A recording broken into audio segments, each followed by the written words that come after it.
Certainty of death, small chance of success. What are we waiting for?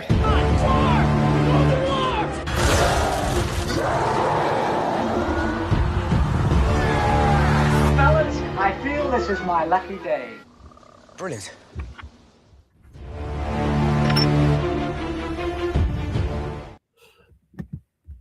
Hey everyone, to another episode of Rankum.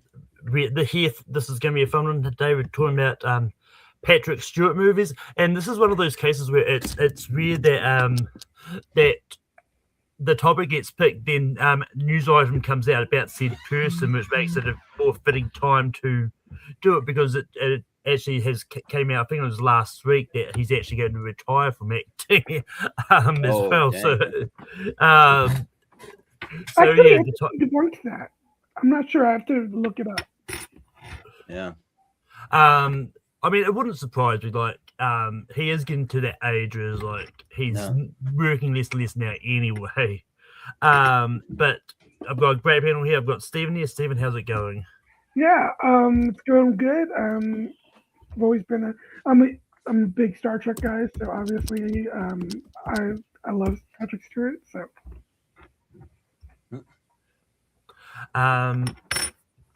But we've also got here Jordan. Jordan, how's it going? It's going good. I just had to run and grab the only picture from any comic convention that I have framed and hanging on my wall is my picture with me and my buddy Sam with Patrick Stewart, and I'm dressed as Gambit. And yeah, so it's fun to be Xavier and Gambit for that one. So yeah. I've never met Patrick Stewart, but I've met Jonathan Frakes and Brent Spiner. Oh, nice. Yeah, they're awesome. I watched a panel with them, and they were like stand-up comedians. They were hilarious at their panel. So yeah. Well, they have a podcast now. Yeah. That's cool.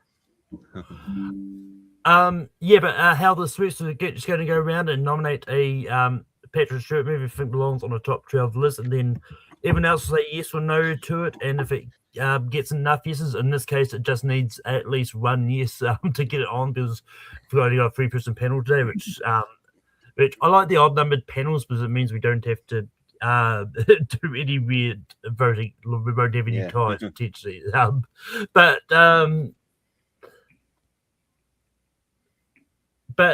yeah, and also as always, the rules for when I do the filmography lists, he has to be credited in the movie and no cameos. So no Doctor Strange in the Multiverse of Madness, no Robin Hood Men in Tights. As much as I would have loved to bring up either of those. Oh, Men in Tights doesn't count. Oh, that's good.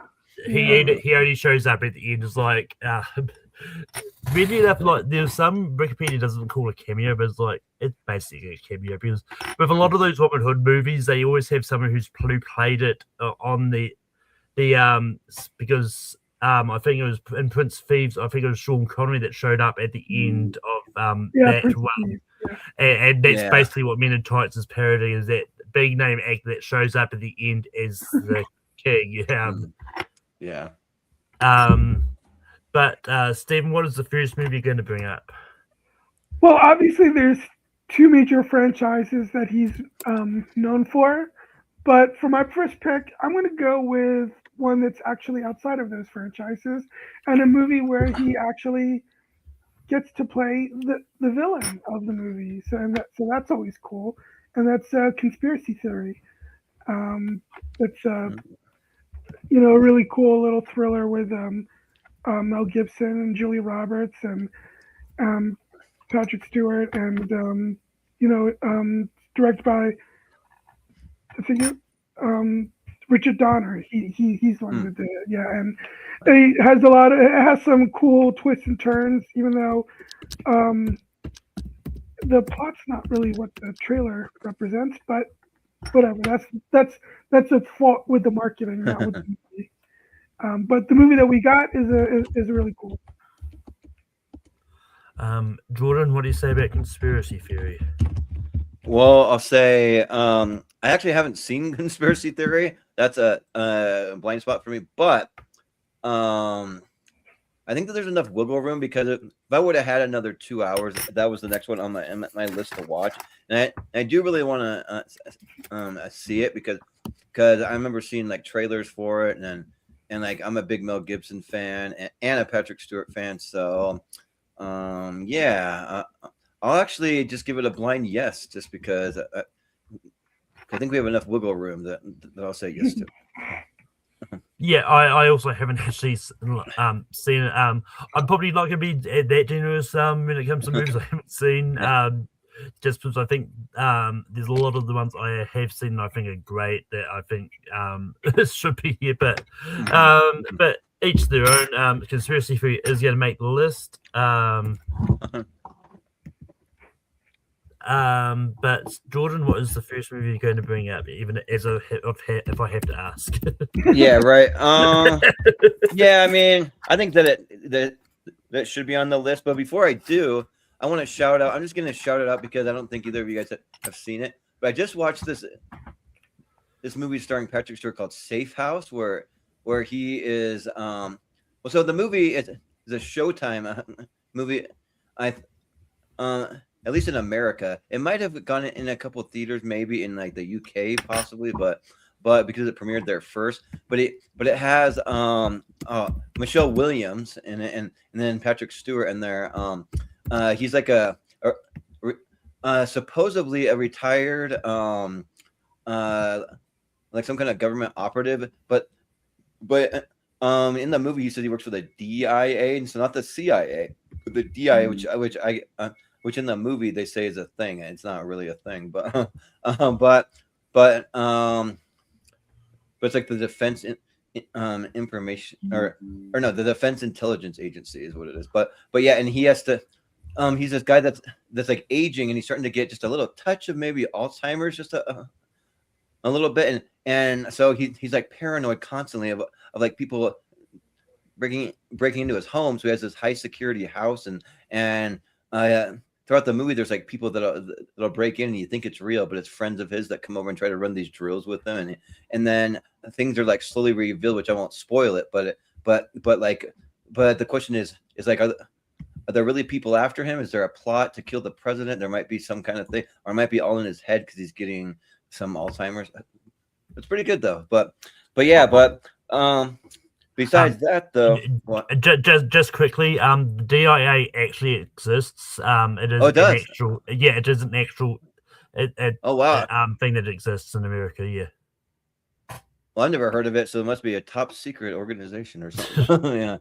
yeah, but I'll just throw out Logan, sure. Like, why not? I mean, I feel like on some episodes, I wouldn't just go right for the top, but I feel like that for this one we can do it because he has like definitely well over 12 movies he's done. He's probably done like 3 dozen movies maybe in his career, and that's not including like the TV stuff that he's done. But and yeah, like Logan, I mean, if you know anything about me, it's my favorite movie of all time. I think he's great in it. And there's a case where maybe he should have been nominated for an Oscar in there because he was just fantastic. Probably the best performance he's ever given in any kind of X-Men type of a movie. And the movie is just great. Like it's basically a modern day Western of sorts in it. And you just see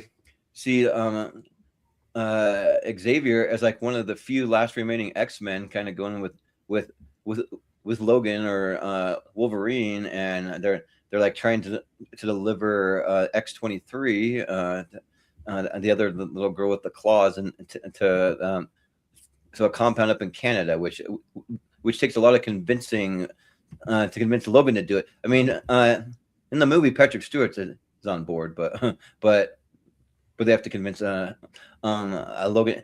And for this, I did wear my X-Men 97 shirt, which you think they would have Xavier on here, but he's not on there, which he is in the first season, but I think not until like the end of the season.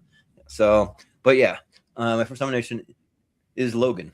So, yeah, this is an easy yes for me. I think Logan is. I think Logan is fantastic. Like it's my favorite in the X-Men movies, and it's just one of those ones like I'm looking forward to see him back in Avengers Doomsday.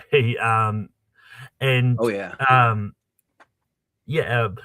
but yeah. So it's an easy yes for me. Stephen, what do you say about Logan?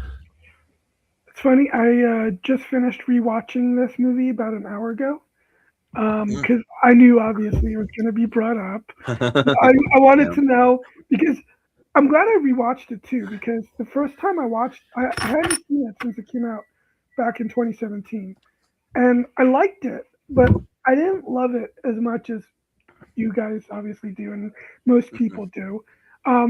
But I don't know what it was, but for whatever reason, it hit harder for me watching it this time around. And now I now actually think I go back and forth between this and another X-Men movie that, I'm sure will be brought up later on as my favorite in the franchise. So yeah, definitely yes. Yeah. But and also the movie's R-rated like it should be, so that's another positive. That Logan is going to make the list, and it's on to me. I'm gonna go for a little off the beaten path a little bit. I'm gonna go for a movie that just came out this year. And I think he's really good in, and that's the Sheep Detectives. I think he's like. It's the movie itself. I think is a really good murder mystery, and it's one of those ones like I didn't think I would get emotional watching a movie about sheep, but like Patrick Stewart is the voice of Sir Richfield, who's the elderly sheep in there, and I just think it's just a really fantastic story about the sheep that help solve the murder, and just them interacting with the human characters. I think it's just a lot of fun. It's just entertaining. Just seeing how they react to these sheep, just sort of randomly giving them what they need to help solve the murder. And this is actually one of those ones. Like it's weird because like. This is a very family-friendly movie. I was reading up about the actual book it's based on. Vastly different. Like the book is super dark. The book is super darker than what the movie actually is. Wow. So yeah. But Stephen, what do you say about the Sheep Detectives? Sadly, I haven't seen it yet. But I only just got Prime Video back because I haven't had it for a while. So I will definitely be checking it out in the next couple of days. But I really do want to see it, especially since I've heard like obviously comparisons to like something like Babe, and I love Babe. So. Jordan, what do you say about the Sheep Detectives? Yeah, the Sheep Detectives is. It's great, and it's another Hugh Jackman movie and Patrick Stewart together. So there you go. I think Patrick Stewart plays plays Sir Richfield, which is like the sheep that has the really big, long kind of longer horns that stick out a little bit. I'm pretty sure that's the one. Yeah, and when I saw it, the movie, I didn't even know Patrick Stewart was even in it. I'm like, when I heard the voice, I'm like, wait a minute, that sounds like Patrick Stewart, because for whatever reason, I've been really good at like picking out voices. I can do it pretty well, but and yeah, I think that he's kind of one of the key like members of the flock there, and the movie's really good. I saw it once in theaters, but I was really tired. So I think I fell asleep for like almost most of the whole thing. So I rewatched it on Prime, and because Selena can attest to that, so she wanted me to rewatch it because she really loves it too. And yeah, the movie's really solid, and I think Patrick Stewart's great in it. He just like whenever you hear his voice, like even in a voice acting role, it's just very wise, and you want to just stop and listen to it. So yeah, like if he were voicing anything in my life, I would stop and listen. So I'll say yes. I don't know. If I need a voiceover in my life, I need Samuel L. Jackson because I need a certain amount of fucks. Yeah. Right. But Stephen, we're going to go back to you. What is the next movie you're going to bring up? Oh well, I'll bring up my favorite movie of his, which, of course, me being the big Star Trek, especially The Next Generation, that's the show that I grew up on. I'll bring up Star Trek First Contact, the best of the Next Generation movies, and my second overall favorite of the entire franchise. And people say that Stewart should have been nominated for Logan. I think Stewart should have been Oscar nominated for Star Trek First Contact. I think he's that great in it. And he really shows that as strong of a person that Picard may be, like even he, can, he has that trauma that he went through when he was assimilated by the Borg, how it has been pented up inside him. And you see that come out, especially in that great scene between him and Alfre Woodard later in the movie. And so, yeah. And Alice Kreis, she's great as the Borg Queen. James Cromwell as Zephyr Cochrane, the guy who creates warp speed. And yeah, it's a great mix of action, drama, and humor. And it's my favorite movie, certainly of the Next Generation movies. And my favorite movie of his, period. Jordan, what do you say about Star Trek First Contact? Yeah, I think this is a pretty easy yes. I think it's the best Star Trek movie we've ever had,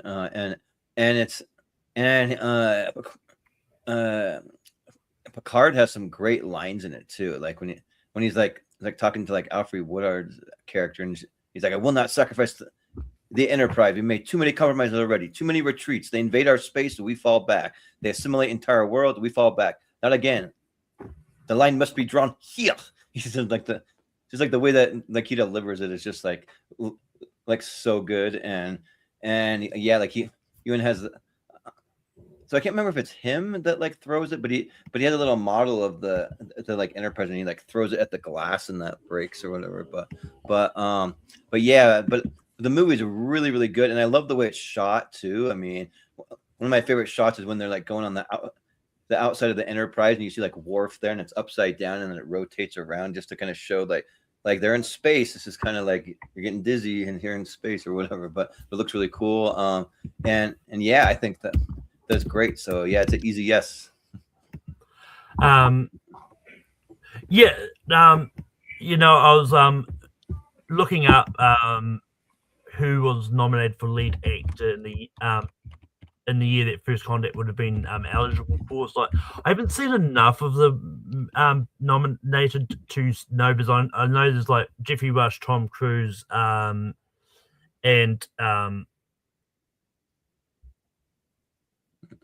someone else that was. Well, Ray Fiennes is nominated. Ray Fiennes was the other one I was thinking of. And he was good, but I still like Stewart a little more than him.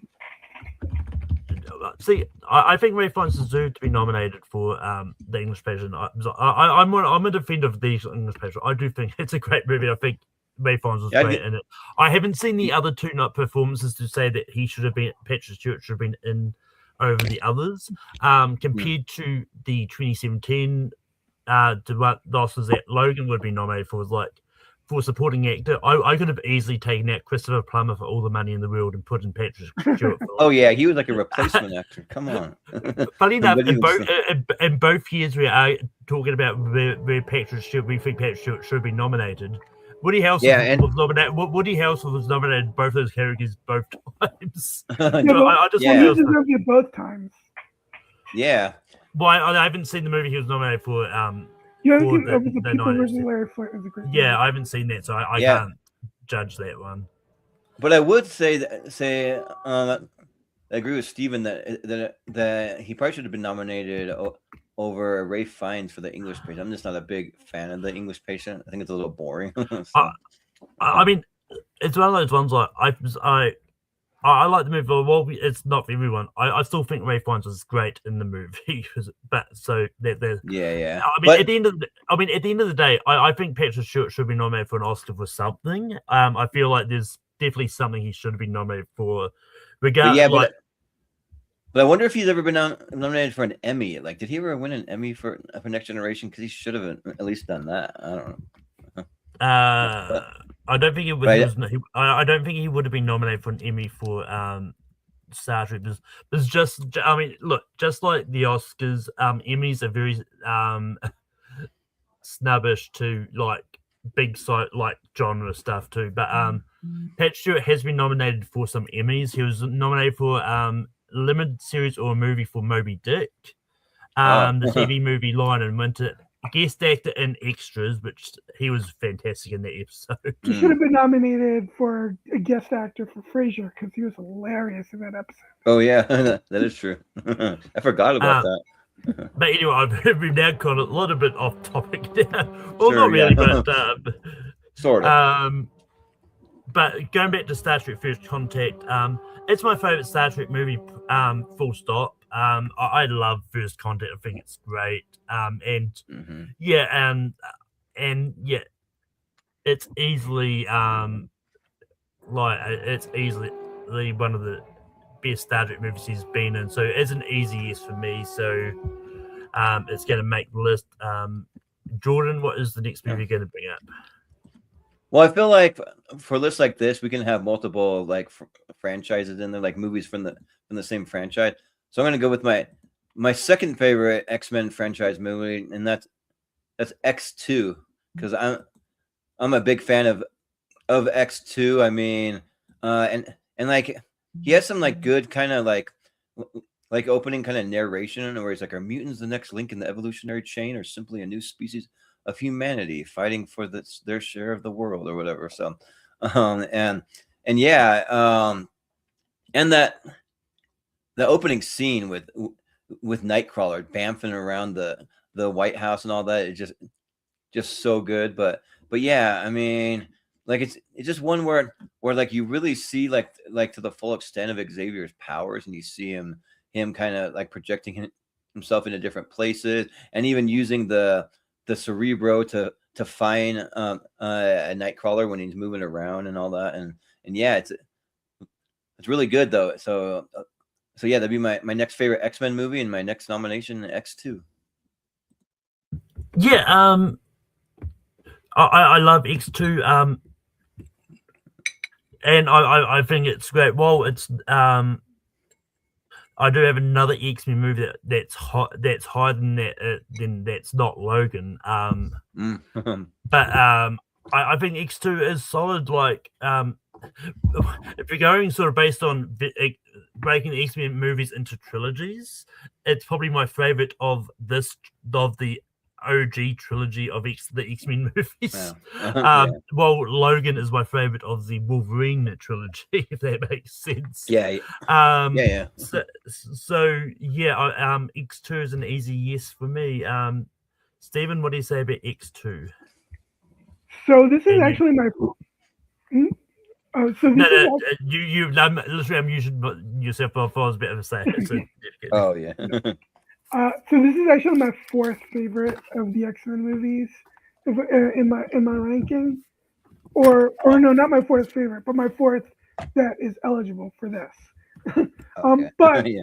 But there are 4 X-Men movies for this that I'm willing to say yes for, because I do like this movie a lot. So even though there are 2 other X-Men movies that I would rank ahead of it, I'll still say yes to X2. Yeah. That X2 is going to make the list, and it's back to me.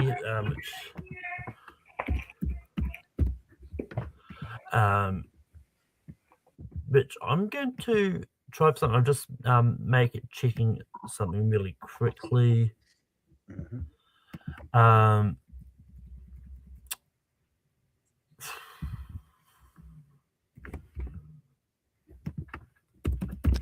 Actually, I don't know if it will count.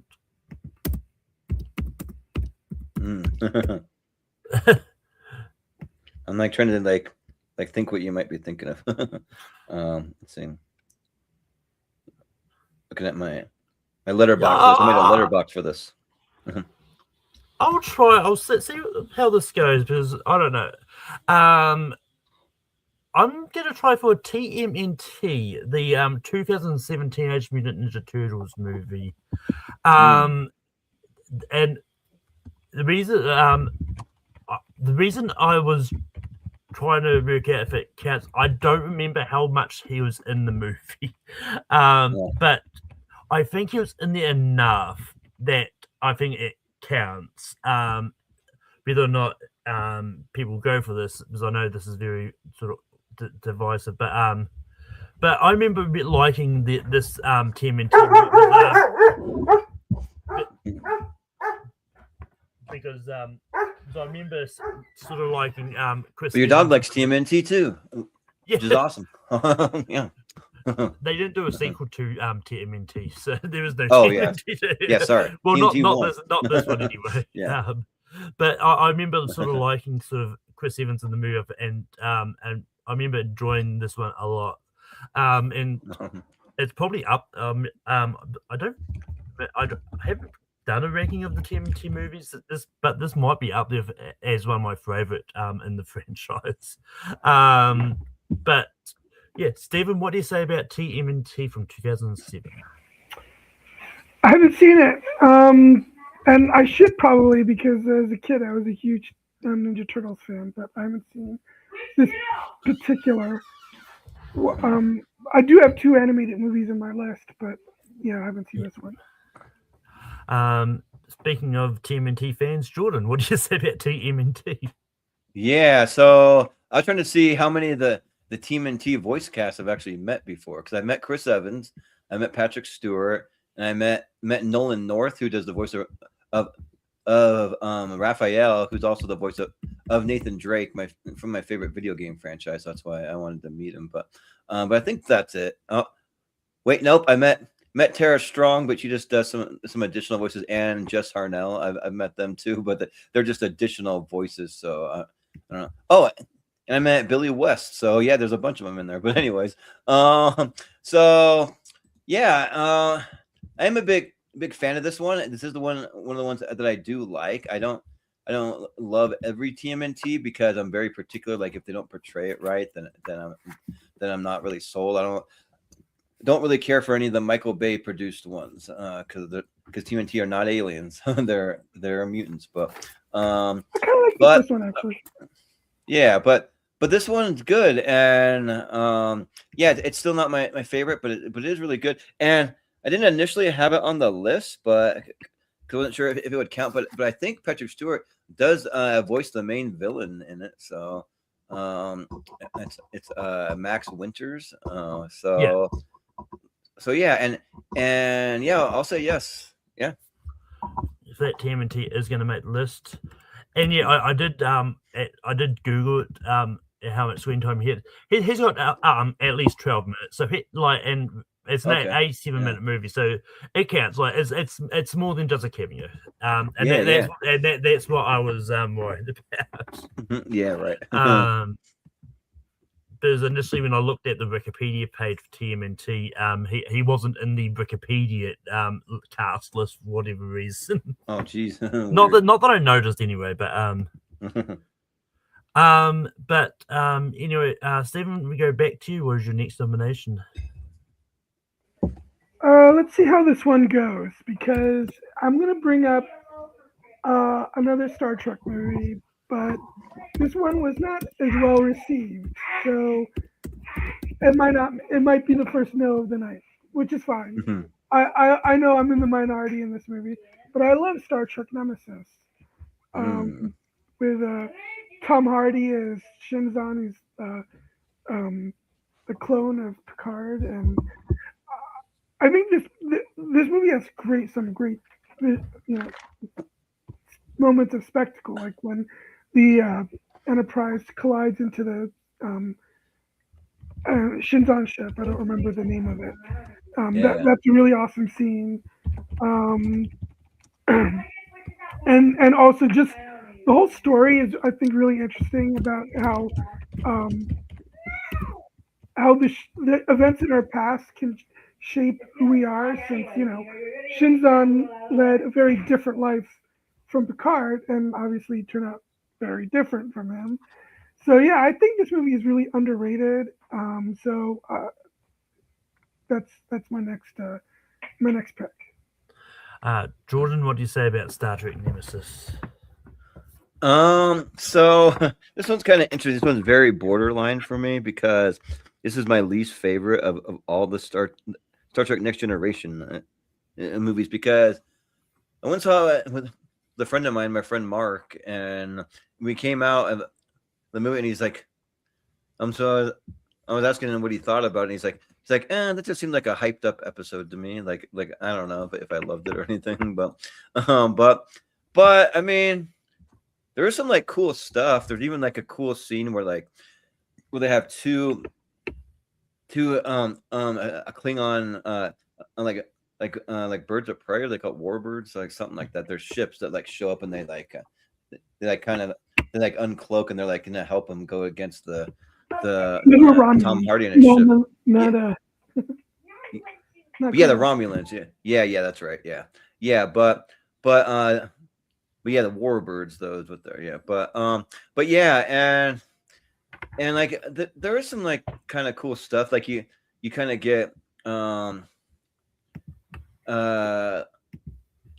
like more things from like Worf. You get definitely more from like Data. I mean, I don't want to spoil some things regarding Data, but yeah, Louis is good, but I mean, at this point, like there's a lot I'm willing to say yes to on this list, because like most of the ones that I probably would say no to, I haven't seen. So I'll say yes. Yeah, I think it could be on the list. Yeah.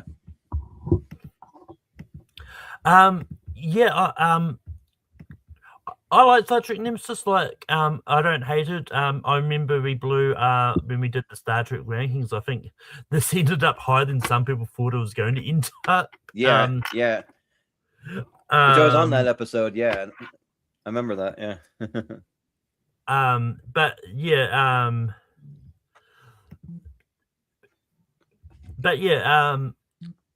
I would have said no, just because I like another Star Trek movie more than this one anyway. But it's going to make the list anyway. So Star Trek Nemesis is going to make the list. And we go back to Jordan. Well, in my opinion, we might be able to have every Star Trek one with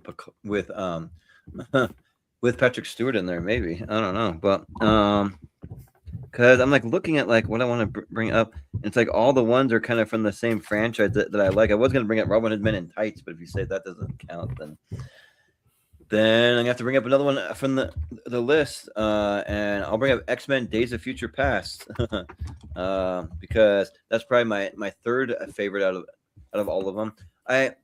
And there's things that I like about it, and things that I don't. I don't love like Peter Dinklage in the movie necessarily. Like I don't know why. There's just something about it that just doesn't. I don't know, that doesn't like strike me as like totally menacing. But yeah, but I do love though that you really get to see like the real friendship even further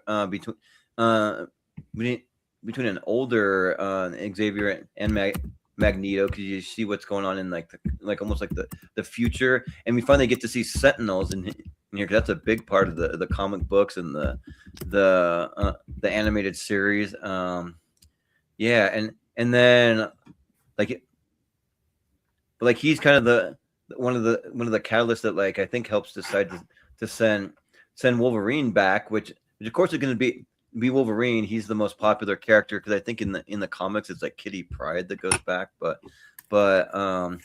he always kind of starts out with like a cool kind of opening line, like where he says like, "Are we destined down this path, destined to destroy ourselves like so many species before us, or can we evolve fast enough to change ourselves, change our fate? Is the future truly set?" And so yeah, and like I think it's cool that he kind of just like sets the tone for a lot of these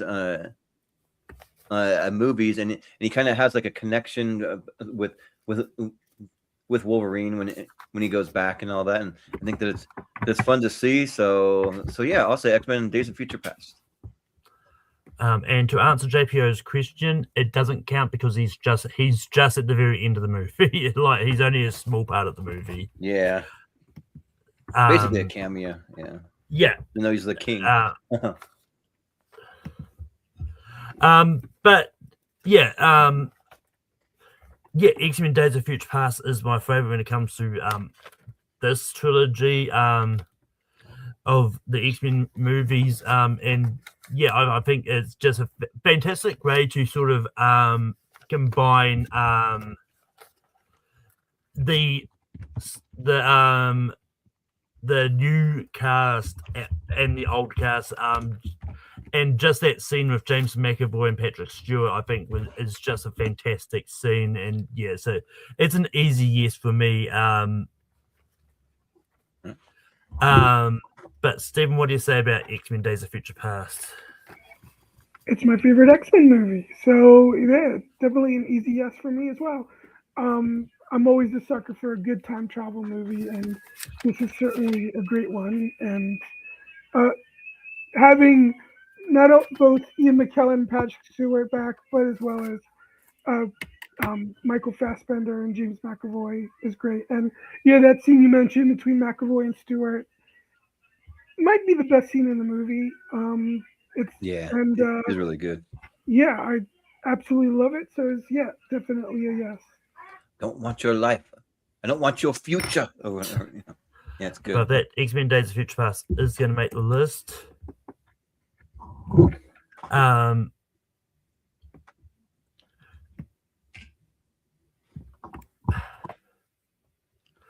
You know, I'm gonna try for this. I don't know how this is gonna go because I don't know how many people have seen this movie or like the movie.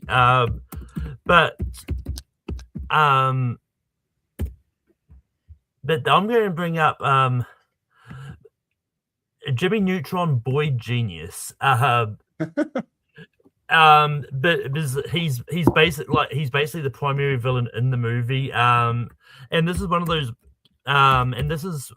movies that that I remember loving a lot as a kid. And I was a big fan of the TV series. It's just and I think he's just one of those ones that that I think he's fantastic as the villain. It's just one of those ones that that is one of those roles that is really surprising as well, that when you know who does the voice, because but yeah, so Stephen, what do you say about Jimmy Neutron, Boy Genius? Well, I said I had 2 animated movies on my list, and this is one of them. Yeah, I like this movie a lot. It's a lot of fun, and this came out the first year that the Oscars had their Best Animated Feature category, and it was nominated alongside Shrek and Monsters, Inc. I really love Monsters, Inc., and I like Shrek too, but this might be my favorite of the 3, actually. I really enjoyed this. So that's a yes, I'm guessing. Jordan, what do you say about Jimmy Neutron, Boy Genius? I'm not a big fan of Jimmy Neutron now. I'm just like, I just tried to get into the TV series, couldn't do it. Tried to get into the movie even, and because I have seen it, but it just wasn't for me. So I would have said no. Oh, for the record, I've never seen the TV show. I just really like the movie. Okay. Well, if you like the movie, you might want to watch the series. I don't know. But that Jimmy Neutron, Boy Genius is going to make the list. Stephen, we'll go back to you for your next nomination. You know what? I'll go with my other animated choice. When I was looking through his filmography, I forgot that he was. Didn't remember that he was even in this. But The Prince of Egypt is a great animated movie. You know, splendid animation, huge voice cast, and yeah, I mean that's another movie that came out the year it came out. There were like 4 great animated movies that came out because that came out the same year as Ants and A Bug's Life and Mulan. So yeah, but Yeah, and yeah, the Prince great of year for Egypt animation. might be my. Although I really like Mulan a lot, but the Prince of Egypt might be my favorite of those four. So yeah, Prince of Egypt would be my next. Jordan, what do you say about the Prince of Egypt? Yeah, I think that the Prince of Egypt is awesome, and yeah, like one of the best like DreamWorks movies. I mean, people forget it's a DreamWorks movie, but and yeah, Patrick Stewart I think plays the voice of the Pharaoh. It's like Pharaoh Seti the first or something. Yeah, and yeah, I think that he has a pretty commanding voice. I mean, there's only a handful of actors that I would get to be the commanding voice of the Pharaoh in a movie like this, and he's probably one of them. So yeah, this one I'd say yes. I like this one much more than Jimmy Neutron. So yeah. Yeah, and I love the Prince of Egypt. I think it's fantastic. And yeah, I think it's just I think it's just a great movie, and it's one of those ones that's like, even though yes, it is a biblical movie, that it doesn't really hit you over the head with the biblical messages a lot. Like it just tells the story of Joseph and all that, and I think Moses and all that, and I think it just works as a movie itself without sort of being too overly sort of heavily in the biblical law, if that makes any sense. Yeah. Yeah, I mean, I'm not a religious person at all, so if it did go too much into that, like a faith-based movie or something, then I probably wouldn't have liked it as much as I did. Yeah. And the song by Whitney Houston slaps. Yeah, it does. But that Prince of Egypt is going to make the list. I double check how much. 3, 6. We've got 2 spots left. Jordan, we're going to go back to you. Well, I mean, I really hate to be that guy for this episode that just sticks to the franchises, but thing is, the franchise movies here are way better than anything else that he's had to me. Like so I just like him more. So, but I'll flip the franchise and go back to Star Trek. Probably. Oh man. So like I'm a little like torn because of the two that are left. There's one I like better, but one is more Picard like focused though. So I'm almost tempted to bring up the other one. You know what? Yeah, I'll flip it from the one that I was gonna bring up. I'll say that I like Insurrection more, but I think Star Trek Generations though is more a Patrick Stewart focus. So I'll bring up Generations, and yeah, just like, but it is fun to see him interacting with like Captain Kirk and like some of the old crew. Scotty is there, and I can't remember. There's one more. There's 3 of them there, but well, he doesn't interact with Scotty because that's the prologue before, the main storyline kicks in. Oh yeah. Well, that is true. Yeah, but just kind of like there's a lot of cool themes in there. Like I mean, like the value of like time, or like what our legacy means, or like our mortality, that kind of thing, and like just going in this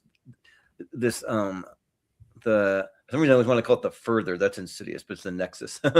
But yeah, and just like seeing some like things from I think his past, but like I don't know if it's just like something that's kind of made up, but like maybe if he had like an ideal life or something like that. But yeah, just seeing that and like seeing how he goes toe to toe with Malcolm McDermott's character, which I forget what they call him in that, but yeah, and yeah, just it's a good transition between the OG Star Trek movies to the new ones, and I think he does a pretty good job. So yeah, I'll say Star Trek Generations.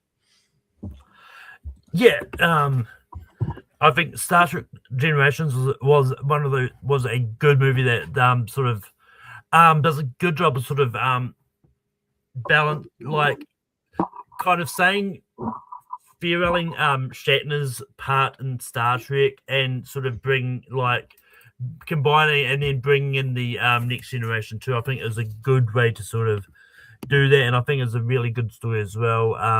And yeah, and I think I and this is the funny enough.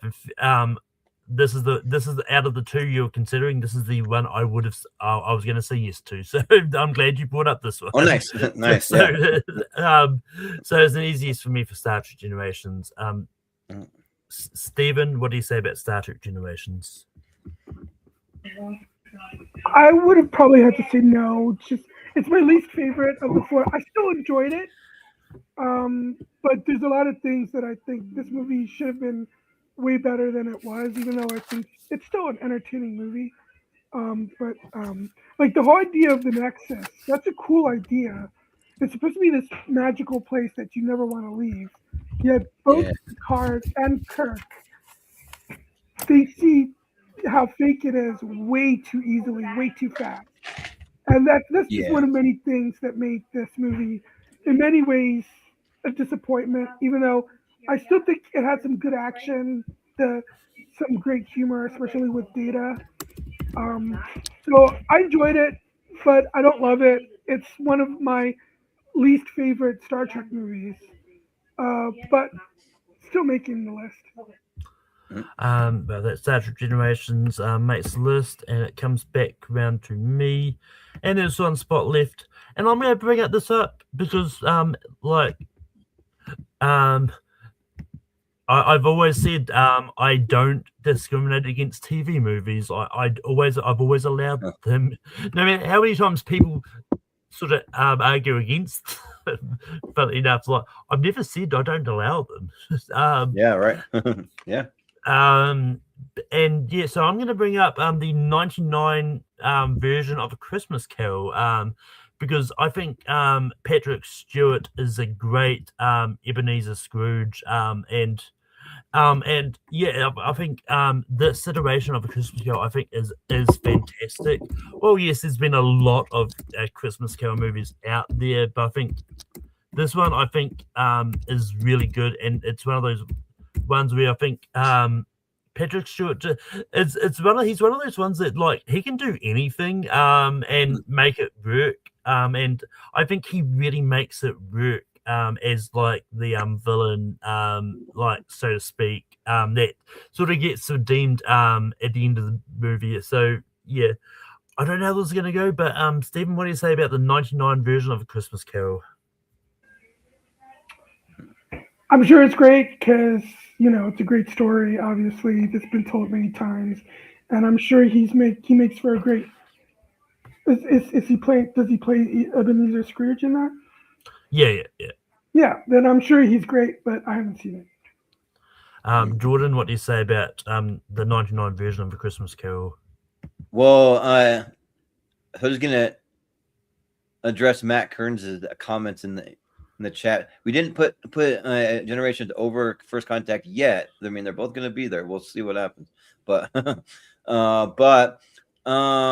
yeah, I think I don't know. Like I think that it is really good, and we probably should have one of his like kind of classical because he's a classically trained actor and more like closer to like Shakespearean. This is maybe a little closer to that, but there's just one of their movie on the list that like even though I don't necessarily love it, I do think that there's one more that belongs here, and so I think for that reason I gotta say no to this one. We'll see if it gets back around to Jordan to bring up the movie that he's going to bring up. Yeah, right. We'll see. But Stephen, we've got one spot left. What is the movie going to bring up? No, I have a feeling this isn't going to make the list, so I think Jordan is going to be able to pick whatever he has in store. I don't think this one's going to make the list because I don't know how this was received when it came out.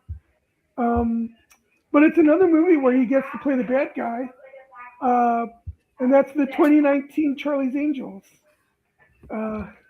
I forgot he was even in that. Dang, I don't even have that on my list. This is a spoiler, but he plays the main villain of the movie. But yeah.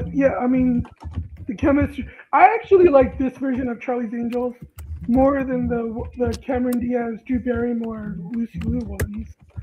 And it's always great. I think they have great chemistry. It's very funny at times, and it's always cool seeing Patrick Stewart play the bad guy. I forgot he was in the movie. Yeah. But Jordan, what do you say about Charlie's Angels from 2019?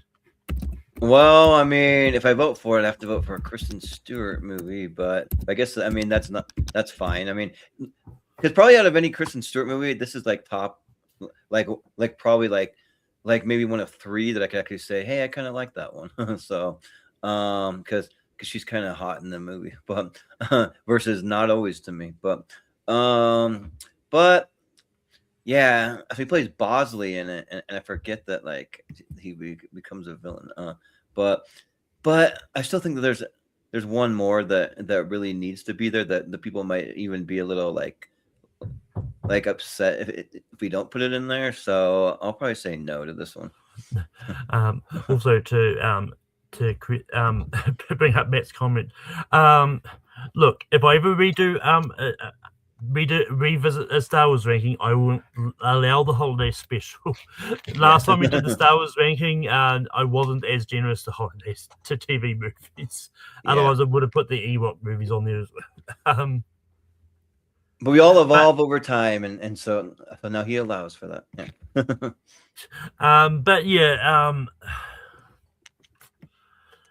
Yeah, I mean, I do like the 2019 version of Charlie's Angels.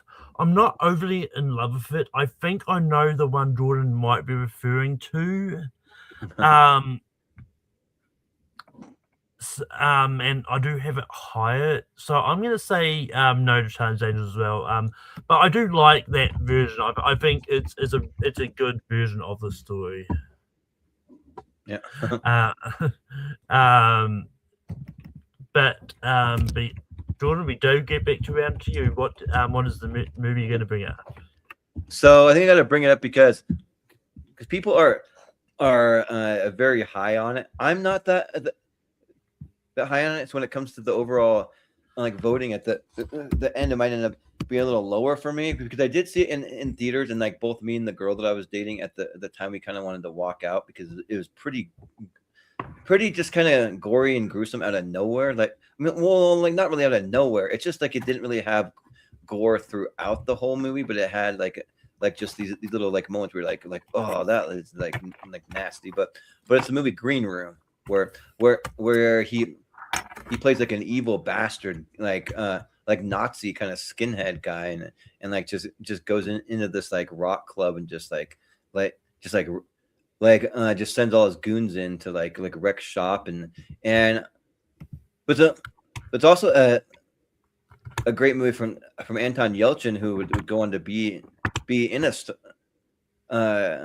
in multiple Star Trek movies, which is cool. And I like kind of seeing, like, I'm a big Aaliyah Shawkat fan, and then Imogen Poots is pretty good in it too, and like it is cool because I've been to some of those clubs. I used to go to a ton of concerts back in the day. Probably my first 10 years after high school, I went to like just concerts every other week or something. But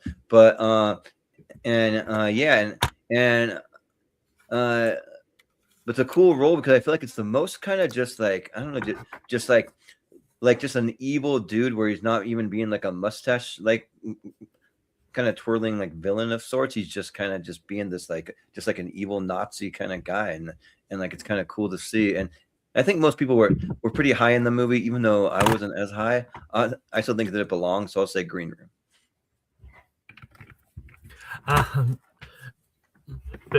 But before I say my thoughts on it, Matt was trying to guess the movie that you think everyone was going to watch if we didn't have it here. Unfortunately, sorry guys, emoji. We're not going to get emoji movie on this list because no, where he plays the poop emoji, but yeah, Selena is a fan of the Emoji movie. I'm just like, why? That movie's weird. It's not good. Look, I can forgive people who have kids enjoying a kids movie. Yeah, right. Because it is one of those movies that like kids probably enjoy more than others. I'm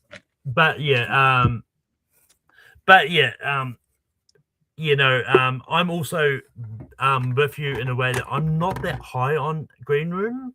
I like it. I'm not that high on it.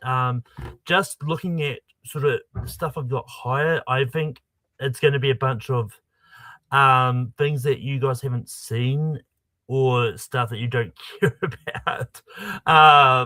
So yeah, I'm going to give I'll give a yes to Green Room.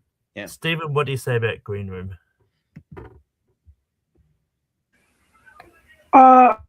In the chat, when I said that there's one movie where he plays the bad guy, that I know people love, and it's from a popular studio being A24.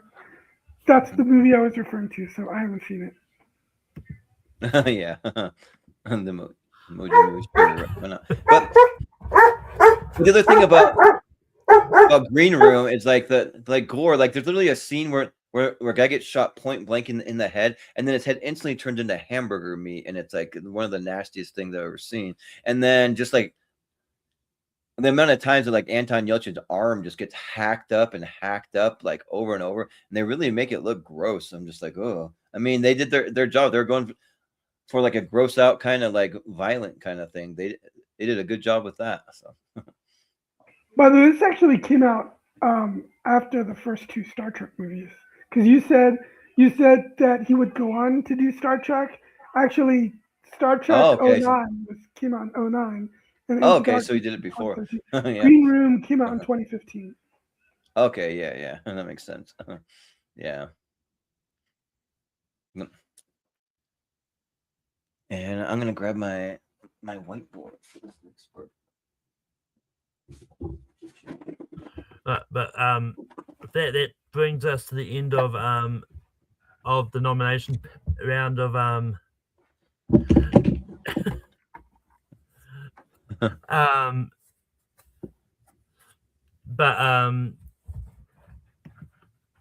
but yeah yeah. So that ends the nomination portion. And that now, but before we go any further, I'm going to go into honorable mentions.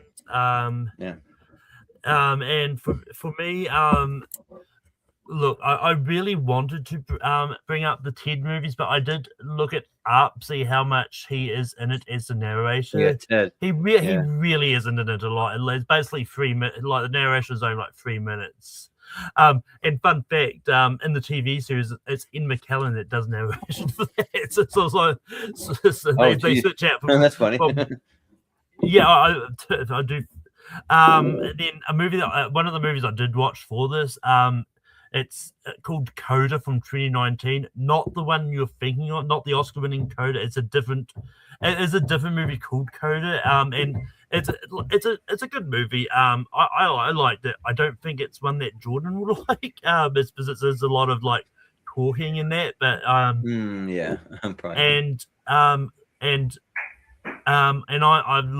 I kind of secretly like Romeo and Juliet. I think he's a lot of fun, and he appears in the movie sort of very briefly as William Shakespeare near the end of the movie. And I think the kid who would be king is great. So, but Stephen, did you have any honorable mentions? Coda is something I saw is actually on Prime, and if I had time for one more movie, that might have been the movie that I would have watched, except for maybe The Sheep Detectives. As far as honorable mentions, I only have one, maybe two.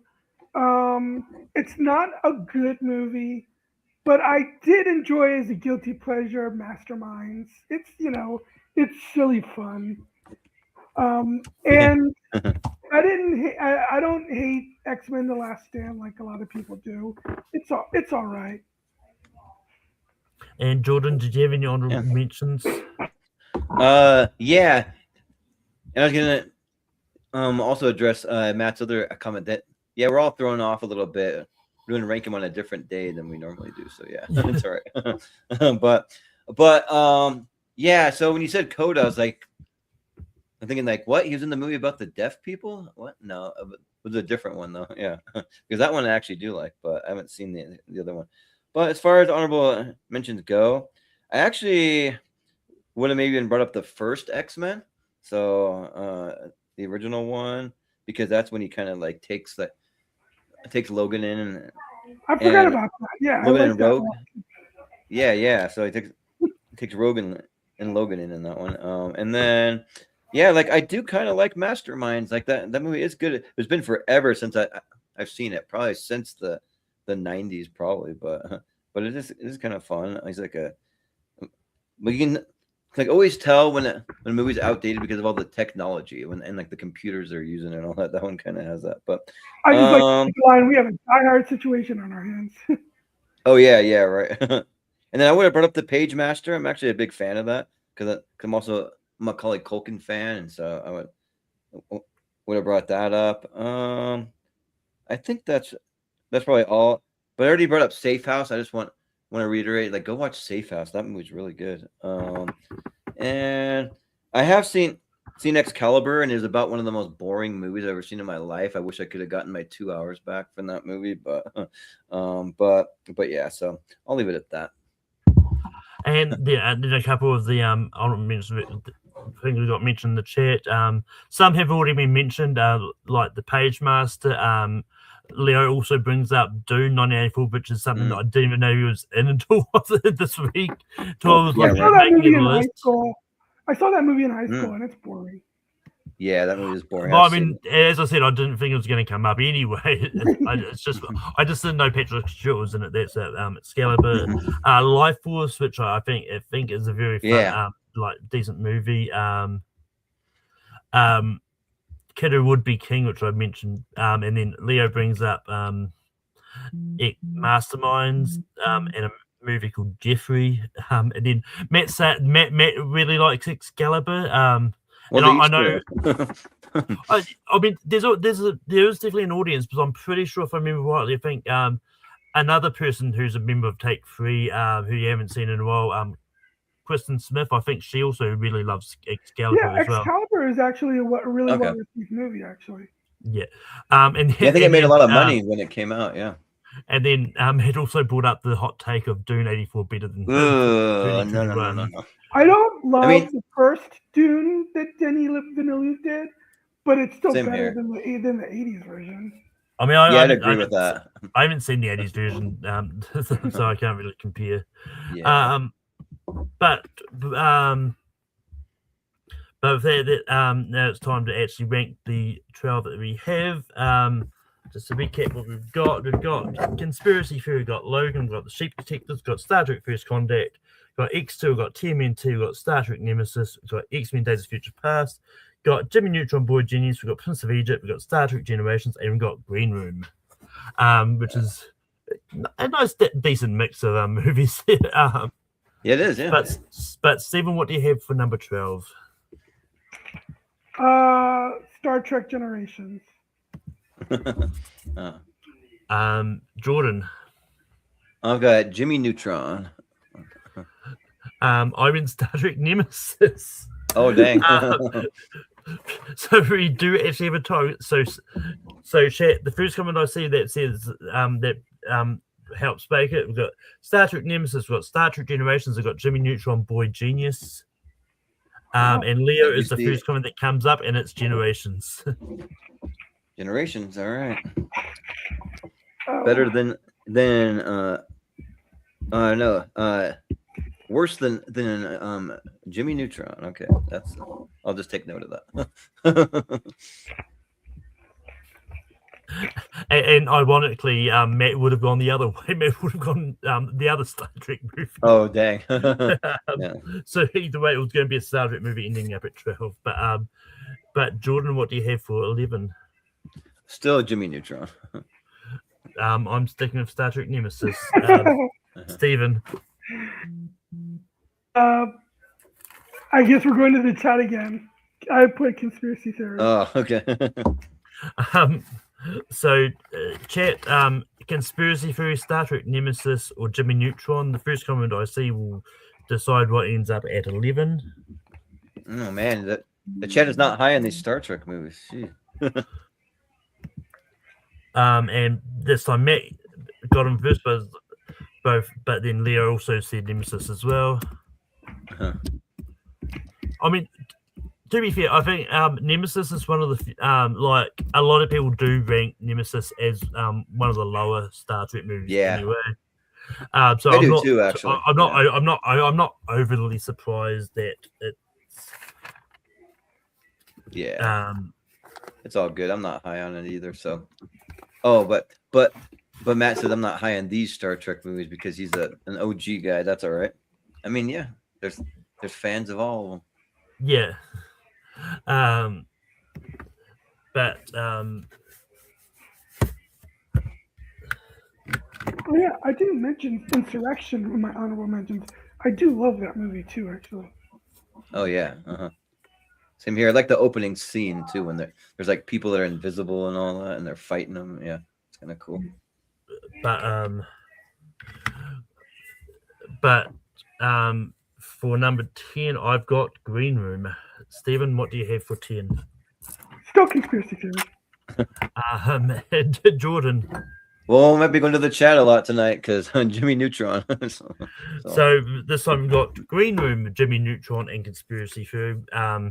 First comment I see will be the one that decides. And it's Leo gets in first, and it's going to be Jimmy Neutron ending up at 10. I can finally erase my board. All right. Let's see.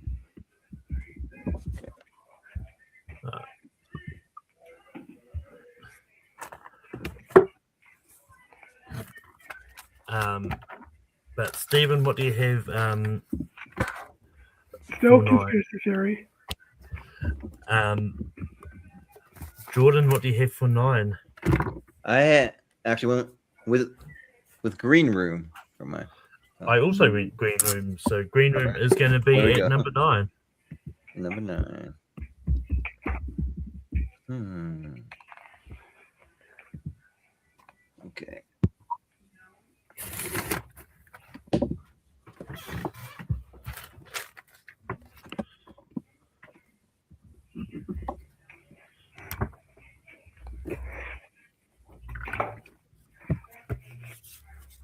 So I know, Malcolm, you said that you don't vote for movies you haven't seen. I don't know if Jordan does that too. Because if that's going to keep happening, if that's true for him as well, conspiracy theory is going to end up being like number 2. Well, I mean, because I think I'm the only one of the 3 of us who's seen it. Look, I don't vote for movies I haven't seen unless it gets to a point where I can't put a movie I haven't seen over stuff I like. So yeah, well, for me, I'll vote for movies I haven't seen. I'm fine with that.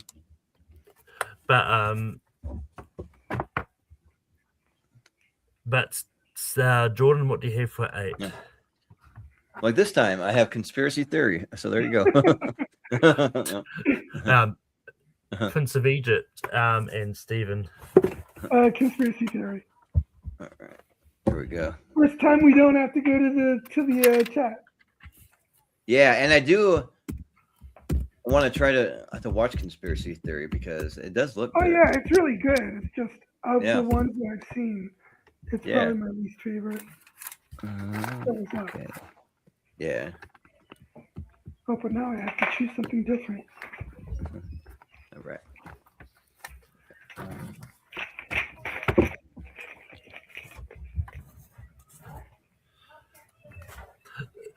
See, Funny enough, I'm surprised you haven't voted for something you haven't seen, Jordan. Because I know, Stephen, because I know there's something you've admitted to not seeing on this list. Oh yeah, that is Well, true. yeah, because I agree with you. I don't vote for movies that I haven't seen. No, Oh, that's no, fair. That's fair. All right. But Stephen, what do you have for 7? Let's see what's left. I will go with. Oh, this hurts, but of the ones that I've seen that are left, X2. Jordan, what do you have at 7? Well, at this point, they're all movies I really like, so I could like literally put like anything left at 1, but I'm gonna go TMNT. I'm gonna go Prince of Egypt. Okay. So chat, we've got Prince of Egypt, TMNT, and X2. The first comment I see that says one of those 3 will and it's going to be was going to only be TMNT anyway, because both Leo and Brian have said it. TMNT, that's all right. Okay, I think I know what I got to do.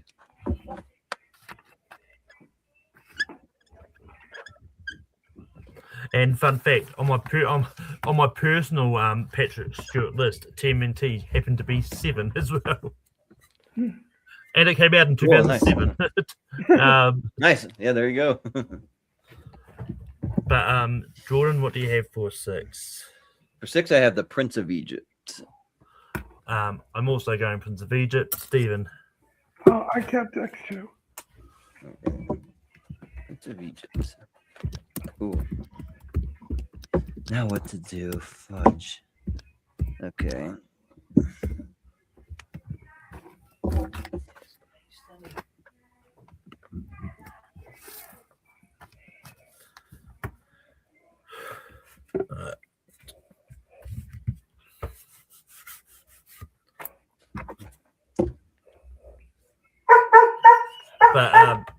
But Jordan, what do you have at 5? At 5, I have The Sheep Detectives. At 5. I went X2. Stephen. We just realized I spelled it wrong. X2. X2. Ooh. But X2 is going to be at 5.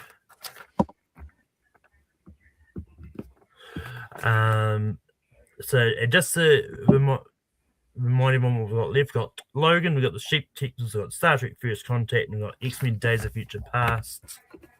All right.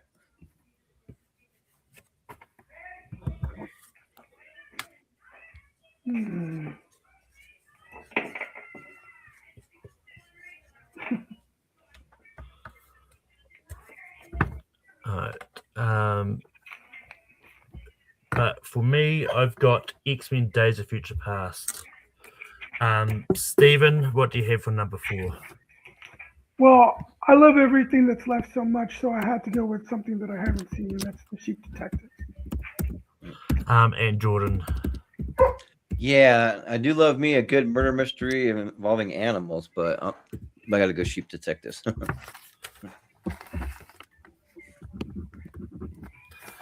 But The Sheep Detectives is going to be at 4. Okay.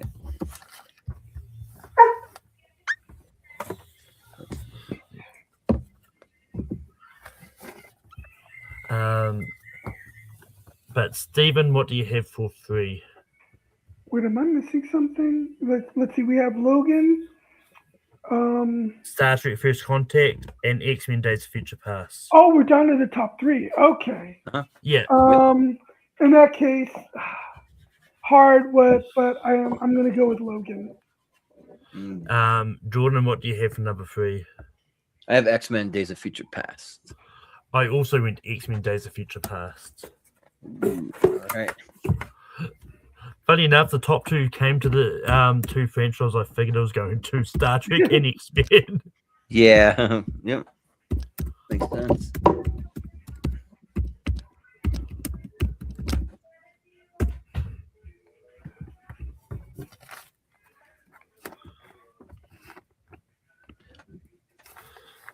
Which I do have a Logan shirt that I could have broke out for this, but And- that shirt's kind of getting worn. I've worn it too many times. But Yeah, now it's funny. we voted. Oh no, we can. Now we're voting for number one between Logan and Star Trek First Contact. And Sam, what were you about to say? I was just gonna say, rewatching Logan, the teaser for Logan had "Hurt" from Johnny Cash. The movie itself actually does have a Johnny Cash song playing at the end credits, but it's not her. It's different. Yeah, I can't remember what plays at the end credits. I don't remember. The man around the corner or something. Oh yeah. I mean, I think the studios probably don't have much of a say of what song they put over the credits, unless it's a musical, in which case they'll put a song from the musical on the credits. But Yeah, sometimes they don't have a say in the trailers either. A lot of times it's even a different studio that puts out the trailers. Yeah. So, But Stephen, what do you have for number one? Star Trek First Contact. Jordan. well, I'm curious where they're gonna go because you know me, Logan. So it's up to you, Malcolm. I do love Star Trek First Contact, but Logan. Yeah, let's go, Logan. I can't be upset about that. Even though Patrick Stewart is the lead of First Contact, and in Logan he's more supporting. Yeah, and I can't remember if they said. I know they're gonna have Hugh Jackman back for Avengers Doomsday. I don't know if they're gonna have Daphne Keane back. I don't know. If Well, she was in Deadpool and Wolverine. Yeah, so she might be back. I just don't. Well, I mean, look, in Avengers Doomsdays and Secret Wars, they're probably going to bring back anyone that is available to come back. Yeah, right. I mean, I'm sure it's going to be the most packed movie we've ever seen with way too many characters, but that's all right. Well, I like to temper my expectations on stuff like that because that's what we thought was going to happen in Doctor Strange in the Multiverse of Madness. And Yeah, that is true. And we saw what happened when people's expectations were too high. Yeah. Well, I mean, it's one of those in Doctor Strange: The Multiverse of Madness, I didn't think the multiverse was going to play too much of a big part of it. And in Doomsday, we at least know the X-Men characters are going to have a big part in the movie, considering the but but the movie's called Multiverse of Madness. So you think madness and multiverse is everywhere, you know? So, well, yeah, no, that's what I thought. I get what, and as I said, I figured the multiverse itself would have made a more of a bit appearance than what it did. But I didn't think that we would have got a lot featuring Patrick's Professor X, for example. I don't think we would see them a lot if it hit the move. Yeah, but I wasn't even sure if he was even going to be in it, to be honest. But he was. To be honest, I don't think anyone saw Patrick Stewart coming back as Professor X. Yeah, I think they figured Days of Future Past was the capper on that on the character. Yeah, right. I don't know. There was a lot of crazy rumors surrounding that movie that some turned out to be true, some didn't. Yeah. Well, well, that's the thing. Some of those rumors are probably Marvel putting it out to throw people off the scent. This person was on set. I'm not gonna lie. I was disappointed we didn't get a Tom Cruise as Iron Man. I know. Yeah, that would have been awesome.